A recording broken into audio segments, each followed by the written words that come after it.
आज के इस सेशन में हम इन्वायरमेंटल जियो साइंस यानी कि यूनिट 4 के प्रीवियस ईयर क्वेश्चन को स्टडी करेंगे। तो सबसे पहले हम नवंबर 2021 में जो पेपर था उसके क्वेश्चंस हैं। सबसे पहला क्वेश्चन है, which among the following is not an example of detrital sedimentary rocks. Detrital sedimentary rocks इनमें से कौन सा नहीं है। अब ये डेट्रिटल सेडिमेंट्री रॉक्स क्या होते हैं? वो रॉक्स जो कि बनते हैं due to break down and compaction.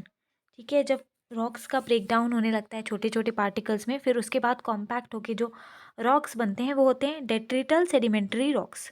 तो इनमें से सैंडस्टोन भी डेट्रिटल सेडिमेंट्री रॉक्स है, शेल भी है, कॉन्ग्लोमरेट भी है। चॉक क्या है? लूजली बाउंड रॉक होता है, इसीलिए ये नहीं है।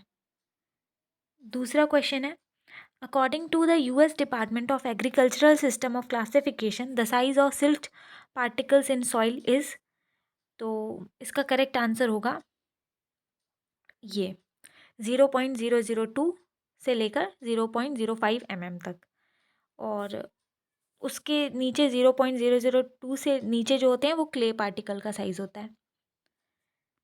तीसरा है, which has the lowest hydraulic conductivity. Hydraulic conductivity क्या होती है? Capacity for easy flow of water. ठीक है, इनमें से कौन से कंपोनेंट में से वाटर का फ्लो इजीली हो सकता है? ग्रेवल्स क्या होते हैं? बड़े बड़े टुकड़े होते हैं, तो इससे हो सकता है। सैंडस्टोन से हो सकता है, सैंड से भी हो सकता है। क्ले में सबसे लोएस्ट रहेगा, तभी हमने देखा है कि जो क्ले होते हैं वो काफ़ी गीले हो जाते हैं, उनमें पानी सोखने की क्षमता बहुत ज़्यादा रहती है अपने अंदर। चौथा क्वेश्चन है, at locations characterize by latitude 30 degree the pressure is found to vary by 1 MB over a distance of 100 kilometer. If the density of air mass is approximately equal to 1.25 kilogram per meter cube, the geostrophic wind velocity is। इस question के लिए हमें ये वाला formula use करना होगा। Formula है velocity of geostrophic wind is equal to P upon 2 omega rho sine theta और डी। अब ये सारे सिम्बल्स क्या हैं? वी जी हो गया वेलोसिटी ऑफ जियोस्ट्रॉफिक विंड, जो कि हमें फाइंड करनी है। पी हमारा हो गया प्रेशर इन पास्कल्स, रो हम ओमेगा हो गया हमारा एंगुलर वेलोसिटी ऑफ अर्थ। अब ये कांस्टेंट रहेगी, यानी कि हमें हर बार हर क्वेश्चन में यही वैल्यू पुट करनी है, 7.3 इंटू 10⁻⁵। रो हमारा हो गया डेंसिटी ऑफ एयर, ये भी कांस्टेंट वैल्यू है 1.25 kg पर मीटर क्यूब। और थीटा हमारा लैटिट्यूड है जो गिवन है। उसके बाद डी हो गया हमारा डिस्टेंस मीटर में। तो हमें एक बात याद रखनी है, अगर हमारा प्रेशर MB में दिया है तो उसको पास्कल्स में चेंज करना पड़ेगा, और 1 MB is equal to 100 pascals. तो अगर हम सारी वो वैल्यूज़ रख देते हैं क्वेश्चन की, तो ये आंसर सॉल्व हो जाएगा। ठीक है, तो इस क्वेश्चन में हम साइन थीटा साइन 30 लगा देंगे, जिसकी वैल्यू वो हाफ होती है। प्रेशर 1 MB दिया है यहाँ पे, तो 1 MB को पास्कल में चेंज करेंगे, 100 MB हो जाएगा। डिस्टेंस 100 किलोमीटर दी है, मीटर में चेंज करेंगे हम, 100 इंटू 10⁻³ हो जाएगा। डेंसिटी हमारी दी हुई है पहले से, और हमें ओमेगा पता है कि क्या है। सारी वैल्यूज पुट कर देंगे, आंसर आ जाएगा। नेक्स्ट क्वेश्चन है, the minimum time needed for the formation of 1 inch of top soil is. तो ये हमें पता है कि 1 इंच टॉप सॉइल बनने में करीब करीब 1000 साल लग जाते हैं, 1000 से 2000 साल।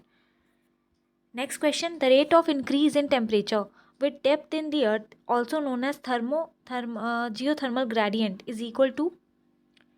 इसका आंसर हो जाएगा हमारा 25 डिग्री सेल्सियस पर kilometre.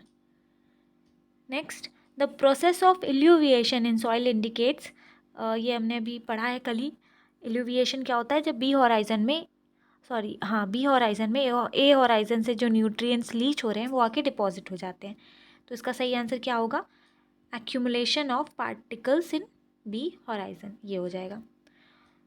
Next question, earth is farthest from the sun at the time of perihelion. ये ऑप्शन हो जाएगा गलत, क्योंकि पेरीहेलियन कब होता है? जब अर्थ क्लोजेस्ट होता है सन के।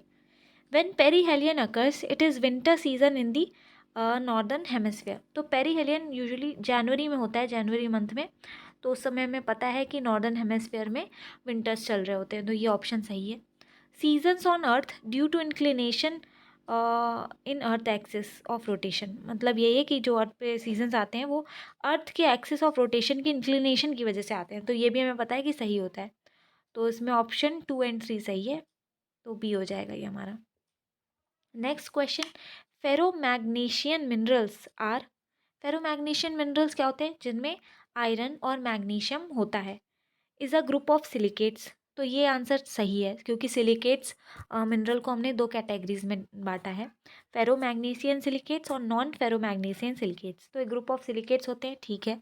ब्लैक, ब्राउन और ग्रीन कलर मिनरल्स, ये भी ठीक है क्योंकि इनका कलर होता है dark. A group of bicarbonates, ये गलत है।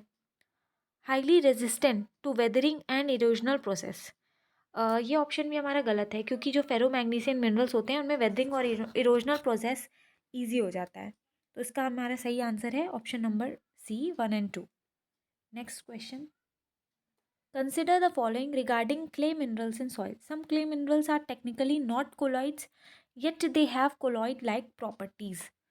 तो ये ऑप्शन सही है क्योंकि सॉइल में क्या होते हैं, कोलॉइड्स होते हैं, क्ले कोलॉइड्स होते हैं, लेकिन कुछ कुछ क्ले पार्टिकल कोलॉइड होते हुए नहीं होते हुए भी कोलॉइड लाइक प्रॉपर्टीज उनकी होती हैं। तो ये ऑप्शन सही है। There are 4 major types of colloids present in soil, ये ऑप्शन भी सही है। 4 मेजर टाइप्स कौन कौन से होते हैं?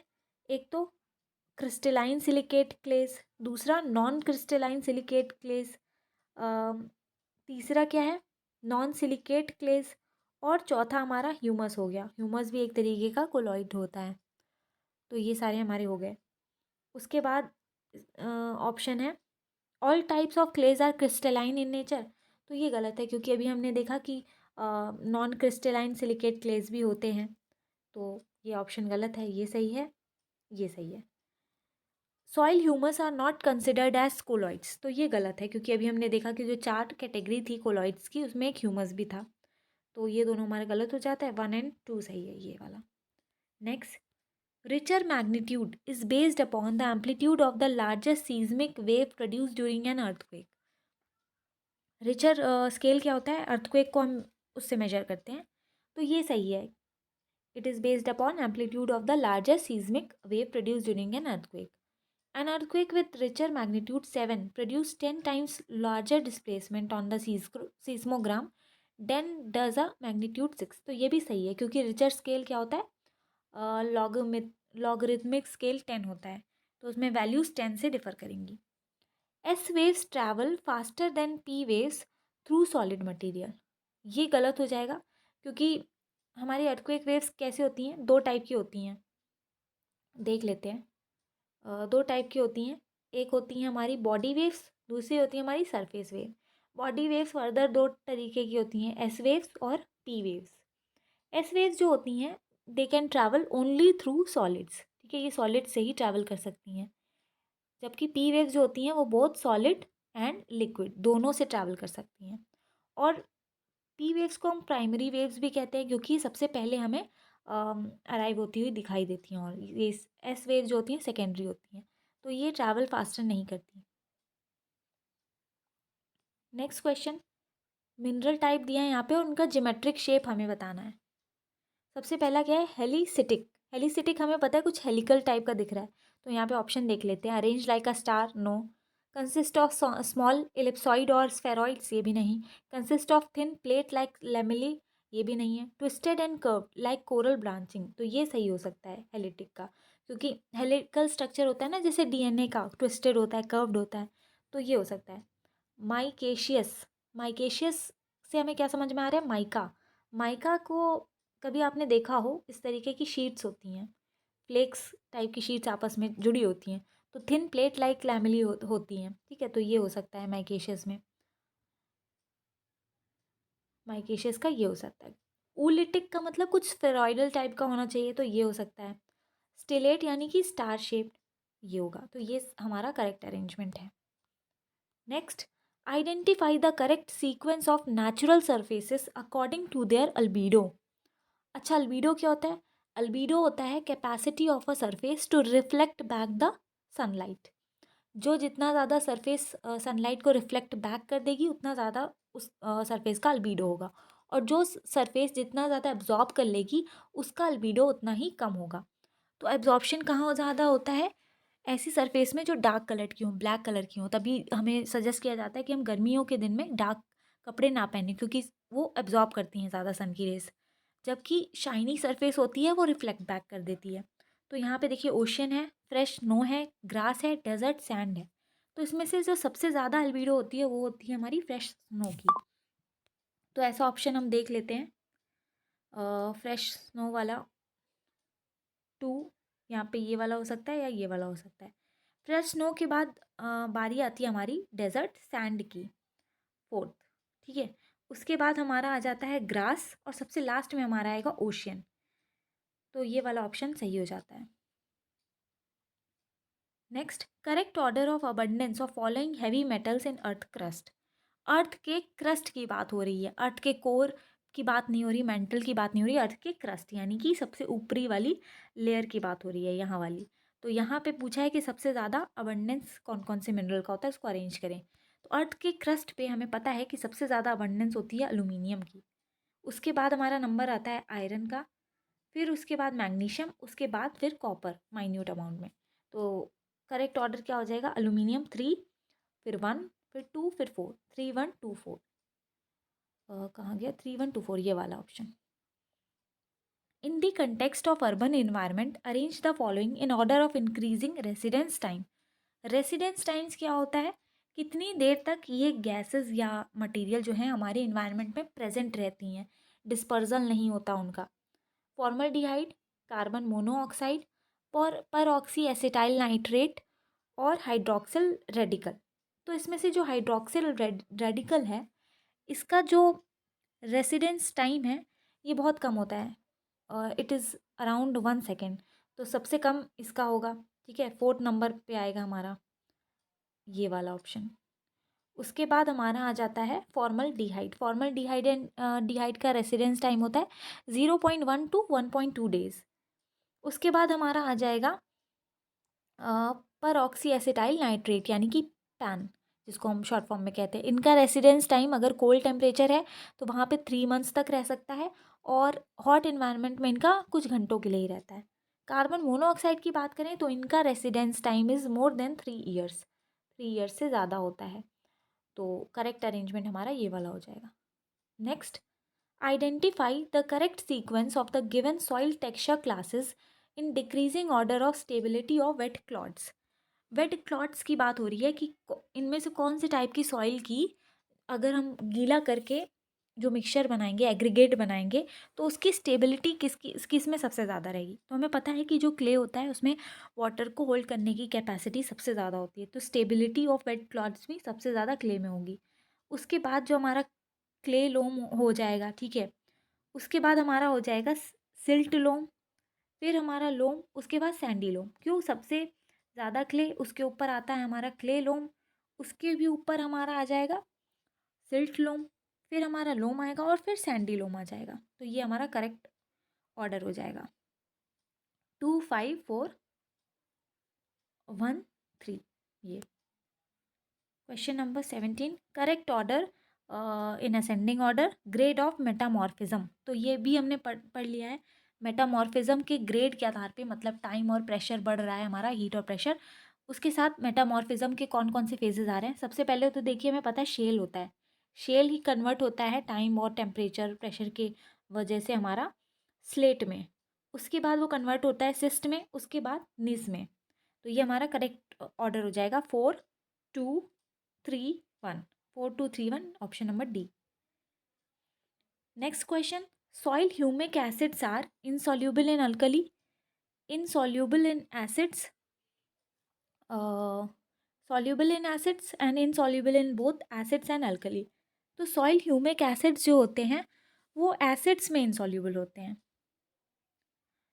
उन जब पीएच हमारा मोर देन 13 होगा तो उनकी सॉल्युबिलिटी सबसे ज़्यादा होती है। Next, which of the following silicate clay minerals exhibit highest interlayer expansion. Silicate clay minerals अभी हम जब सॉइल का और पढ़ेंगे लेक्चर तब पढ़ेंगे कि क्या होते हैं, बट अभी आप समझ लीजिए कि कौन से टाइप के क्ले मिनरल्स में सबसे ज़्यादा इंटरलेयर एक्सपेंशन हो जाता है। तो इसका करेक्ट ऑप्शन हो जाएगा हमारा मॉन्ट मोरिलोनाइट। ठीक है, सबसे ज़्यादा हो जाएगा। एक्सपेंशन। एक्सपेंशन का क्या मतलब है, आप एग्जाम्पल से समझ लीजिए, जो क्ले वाली सॉइल होती है जो हमें डेक्कन रीजन में देखने को मिलती है, उसमें ये मॉन्ट मोरिलोनाइट मिनरल जो होता है वो बहुत ज़्यादा होता है। उसकी वजह से क्या होता है कि जब भी उसमें हम पानी डालेंगे तो वो मिट्टी स्वेल कर जाती है, और जब ड्राई कंडीशंस आती हैं तो वो श्रिंक कर जाती है। तो ये श्रिंकिंग और स्वेलिंग प्रॉपर्टी जो होती है वो किस वजह से होती है, उस मिनरल के स्ट्रक्चर की वजह से होती है। जो क्ले मिनरल्स होते हैं उनमें जो इंटरलेयर तरीके का अरेंजमेंट होता है उसकी वजह से होती है। तो हमें अभी ये याद रखना है कि मॉन्ट मोरिलोनाइट की सबसे ज़्यादा इंटरलेयर एक्सपेंशन होती है। उसके बाद बात करें तो केओलिनाइट की होती है, फिर वर्मिक्यूलाइट, उसके बाद क्लोराइट। क्लोराइट में इंटरलेयर एक्सपेंशन ना के बराबर होता है। Beside steam, next gas in order of abundance emitted from a volcanic eruption is, इसका करेक्ट आंसर हो जाएगा हमारा carbon dioxide. Heteromorphic rocks have, heteromorphic rocks कौन से होते हैं, ऐसे रॉक्स जो कि सेम मैग्मा से आ रहे होते हैं लेकिन उनका मिनरल कंपोजिशन अब डिफरेंट हो गया है। क्यों डिफरेंट हुआ है, क्योंकि क्रिस्टलाइजेशन होने के दौरान उनके आसपास जो कंडीशंस थे वो डिफरेंट थे। तो इसका सही आंसर क्या हो जाएगा, different mineral composition from similar magma under different conditions of crystallization. A rock compose entirely of crystals is said to be, ये हमारा करेक्ट ऑप्शन हो जाएगा होलो क्रिस्टलाइन, जो कि पूरी तरीके से क्रिस्टल से बना होता है। Next question, which of the following is not an epigeic earthworm species. Epigeic earthworm species क्या होते हैं, ऐसे अर्थवॉर्म स्पीशीज जो कि सरफेस पे ड्वेल करते हैं। तो इसका करेक्ट आंसर हो जाएगा इसका एक्चुअली मुझे इन दोनों ऑप्शन में सी और डी में थोड़ा सा कन्फ्यूजन है, तो अभी मैं इसको नहीं करा रही। अगर आपको इसका करेक्ट आंसर मिलता है तो प्लीज़ कमेंट में कमेंट करके बता दीजिए कमेंट सेक्शन में। सेवेंथ है हमारा, consider the following regarding reactions in moderately acidic soil. Moderately acidic soils की बात हो रही है कि रिएक्शंस उनमें जो हो रहे हैं उसके रिगार्डिंग कुछ स्टेटमेंट दिए हैं। सबसे पहला, base saturation is higher than that in the strongly acidic soil. ये बात कही जा रही है कि जो मॉडरेटली एसिडिक सॉइल हैं उनमें बेस सैचुरेशन ज़्यादा होता है than strongly acidic soil. Base saturation क्या होता है कि सॉइल में एक प्रॉपर्टी होती है कैटायन एक्सचेंज प्रॉपर्टी। तो उन कैटाइंस की जो अटैचमेंट साइट होती है उनमें कितने कैटाइंस अटैच्ड हैं डिवाइडेड बाय कितनी कैटायन एक्सचेंज कैपेसिटी है उसमें प्रेजेंट। अगर हम इन दोनों को डिवाइड करके परसेंटेज निकालेंगे तो वो होता है हमारा बेस सैचुरेशन। और बेस सैचुरेशन कब ज़्यादा होता है, जब पीएच ज़्यादा होता है, यानी जब बेसिक कंडीशंस होती हैं। बेसिक कंडीशंस होंगी तो हमारा बेस सैचुरेशन भी हमारा ज़्यादा होगा, बेसिक होगा तो यहाँ पे क्या है, base saturation is higher than that in the strongly acidic soil. तो ये ऑप्शन हमारा सही हो जाएगा क्योंकि मॉडरेटली एसिडिक सॉइल की पीएच थोड़ी सी ज़्यादा होगी। उसके बाद free aluminium ions are abundant in soil solution. Moderately acidic soil में फ्री एल्यूमिनियम आयन अबंडेंट होते हैं, तो ऐसा नहीं होता है। फ्री एल्यूमिनियम आयन वहाँ पे ज़्यादा अबंडेंट होते हैं जहाँ का पीएच जो होता है वो लोअर होता है। ठीक है, तो ये हमारा गलत हो जाएगा, ये सही हो जाएगा। Aluminium hydroxy ions act as exchangeable cations, तो ये सही हो जाएगा। जब हमारी मॉडरेटली एसिडिक सॉइल होती है यानी पीएच थोड़ी सी ज़्यादा होती है तो जो एल्यूमिनियम आयंस होते हैं वो एल्यूमिनियम हाइड्रोक्सिल आयंस बना लेते हैं और ये एक्सचेंजेबल कैटायंस की तरह काम करते हैं। फोर्थ क्या है, small amount of readily exchangeable hydrogen contributes to soil acidity. तो ये ऑप्शन भी हमारा सही है। ठीक है, हाइड्रोजन आयंस जो होते हैं वो सॉइल एसिडिटी को कंट्रीब्यूट करते हैं। तो हमारा 1, 3, 4 सही हो जाएगा, option number C. Next question, cyclonic wind flow in the northern hemisphere is counter clockwise. ये ऑप्शन हमारा गलत है। Cyclonic wind flow northern hemisphere में काउंटर क्लॉकवाइज नहीं होती है, क्लॉकवाइज होती है। ठीक है, उसके बाद नेक्स्ट ऑप्शन है हमारा, if you stand with your back to the wind in the northern hemisphere low pressure will be to your left and high pressure will be to your right. Sorry, एक गलती हो गई मुझसे यहाँ पे, ये वाला ऑप्शन जो है वो सही है। साइक्लोनिक विंड फ्लो जो नॉर्दर्न हेमिस्फेयर में वो काउंटर क्लॉकवाइज ही होती है, सदर्न हेमिस्फेयर में क्लॉकवाइज होती है। अब दूसरे ऑप्शन में दिया हुआ है कि अगर आप अपने पीठ को हवा की डायरेक्शन में देकर खड़ा करते हो नॉर्दर्न हेमिस्फेयर में तो low pressure will be to your left and high pressure will be to your right. तो अगर काउंटर क्लॉकवाइज डायरेक्शन में साइक्लोन है, मतलब इस तरीके से, ठीक है, ये है डायरेक्शन साइक्लोन की, तो जाहिर सी बात है साइक्लोन इस तरीके से मूव करेगा और साइक्लोन की आई बन जाएगी यहाँ, और आई वाला जो एरिया होता है वो होता है लो प्रेशर का। तो अगर आप इस तरफ खड़े होते हो, यहाँ पर इस तरफ आपका हेड इस तरफ है, तो आपका लेफ़्ट क्या होगा, ये साइड होगा, राइट ये साइड होगा। तो आपके लेफ़्ट साइड पे लो प्रेशर एरिया होगा और राइट पे हाई प्रेशर एरिया होगा। तो ये ऑप्शन भी हमारा सही हो जाता है। तो both options are correct. Next question है increasing order of rocks by percent volume in earth crust. तो इसका सही ऑर्डर क्या है, सबसे ज़्यादा हमारे जो अर्थ क्रस्ट में रॉक्स होते हैं वो होते हैं इग्नियस रॉक अराउंड 80%, उसके बाद हमारे मेटामॉर्फिक रॉक्स होते हैं अराउंड 15%, फिर हमारे सेडिमेंट्री रॉक्स होते हैं अराउंड 5%। तो 1, 3 एंड 2, ये वाला ऑप्शन। नेक्स्ट क्वेश्चन है sequence in decreasing order of hardness. Decreasing order of hardness क्या हो जाएगा, सबसे ज़्यादा हार्ड इनमें से जिप्सम, फ्लोराइड, फेल्ड्सपार, टोपाज। टोपाज होता है फोर्थ, उसके बाद हमारा फेल्ड्सपार होता है, फिर होता है हमारा फ्लोराइड और सबसे कम हार्डनेस होती है हमारी जिप्सम की।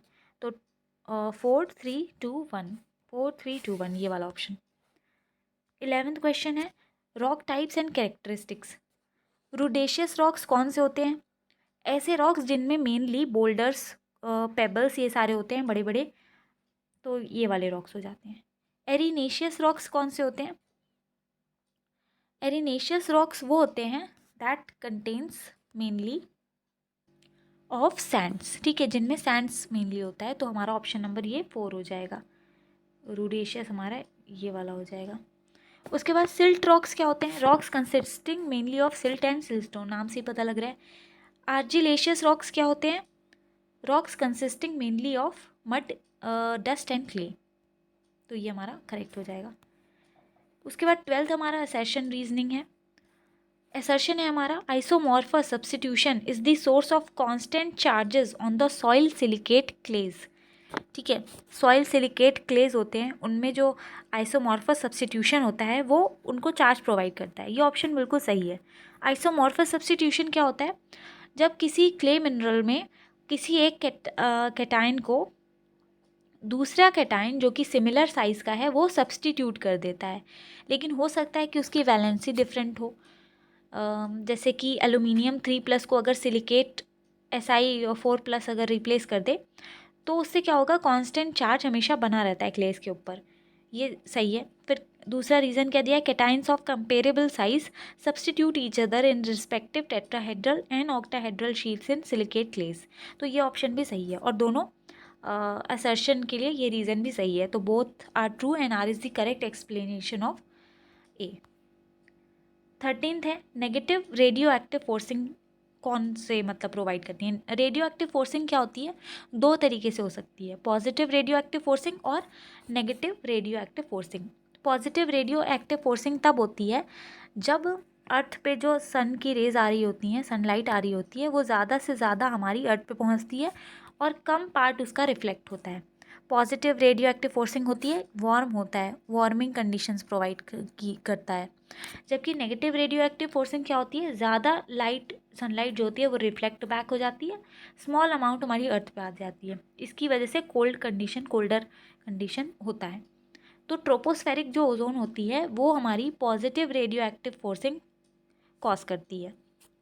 स्ट्रेटोस्फेरिक ओजोन क्या करता है, नेगेटिव रेडियो एक्टिव फोर्सिंग काम करता है। और हमारे जो एरोसोल्स होते हैं वो भी क्लाउड्स बनाते हैं और क्लाउड्स क्या होते हैं, रिफ्लेक्ट बैक कर देते हैं सनलाइट को, तो ये भी हमारे negative radio active forcing cause करते हैं। नाइट्रस ऑक्साइड क्या है, ग्रीन हाउस गैस है, तो ये क्या करेगी, ये भी पॉजिटिव रेडियो एक्टिव फोर्सिंग करेगी। तो करेक्ट ऑप्शन हमारा हो जाता है 2 और 3 बी। तो अभी हमारे 2 ईयर के हमारे प्रीवियस ईयर क्वेश्चन हो गए हैं एनवायरमेंटल जियो साइंस के। नेक्स्ट पार्ट में इसके हम फर्दर जियो साइंस के ही प्रीवियस ईयर क्वेश्चन देखेंगे। Thank you.